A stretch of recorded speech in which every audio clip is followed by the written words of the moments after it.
नमस्कार दर्शक बंधु।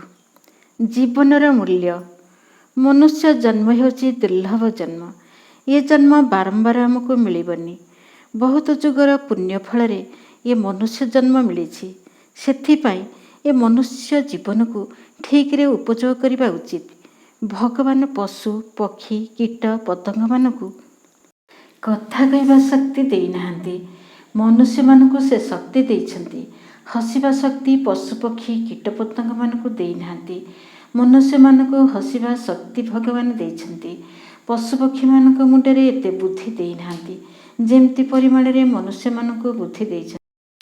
भगवान का कृपारू आ भगवान का आशीर्वादरू आमर पुण्य फल जो आमको मनुष्य जन्म मिली। सेथिपाई ये मनुष्य जन्म को मूल्यहीन न करी तार सदुपयोग करने उचित। मु गोटे छोट गल्प कहूँ।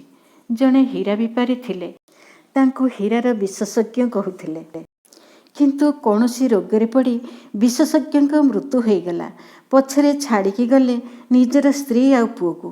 पुओ जेतेबेले बड़ हो गले तांकर माँ कहिले, तुम बापा ये पत्थर छाड़ी जाइछन्ति, तुमे एहाकु बजार को नहीं जाओ आउ एहार मूल्य पचारिबो।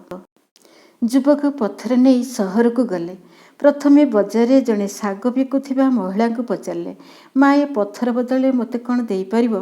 महिला कहले, गाजर आ शाग नहीं मते पत्थर दियो, मु ओजन मापिबा काम रे लगाइबी। युवक आग को गले। आउ जड़े दुकानी पत्थरर मूल्य पचारिले। दुकानी कहले 500 टंका हेबो ये पत्थरर मूल्य। युवक एथर जड़े सुनारी पाखक गले। सुनारी पत्थर बदले 20,000 टंका देबाकू कहिले। युवक एथर जड़े प्रतिष्ठित हीरा बेपारी पाखक नहीं गले। हीरा बेपारी 1 लाख टंका देबाकू कहिले। युवक सहर रे सबुठारु बड़ हीरा विशेषज्ञ पाखक गले। आउ युवक कहले, ए पत्थरर मूल्य केते? विशेषज्ञ भल करी पत्थर को देखिले। आउ आश्चर्य होई युवक आड़ को अनैले आ कहले, ए तो गोटे अमूल्य हीरा। यार दाम 1 कोटी टंका देले भी एमती हीरा मिलिबा कष्ट। जदि आमे भल करी चिंता करिबा, हीराठू भी मूल्यवान आमर जीवन। बहुत लोक माने ए जीवनर मूल्य जानी नाहांती। शाग बिकाली महिला जेपरी हीरा को चिन्हि पारले नाही। आमे जीवनर मूल्य कौन जानी पारु नाउ।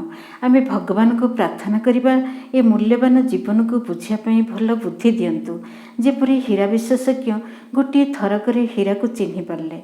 जीवनर मूल्य कौन बुझी एवं आग को बढ़िबा पई चेष्टा कर। ए दुर्लभ जन्म माटी मिसिबा पूर्वरु आमे एमिति काम करिबा जेपरी ए दुनिया मन रखिबो। मोर वीडियो को लाइक शेयर सब्सक्राइब करिबा भूलिबे नहीं। धन्यवाद।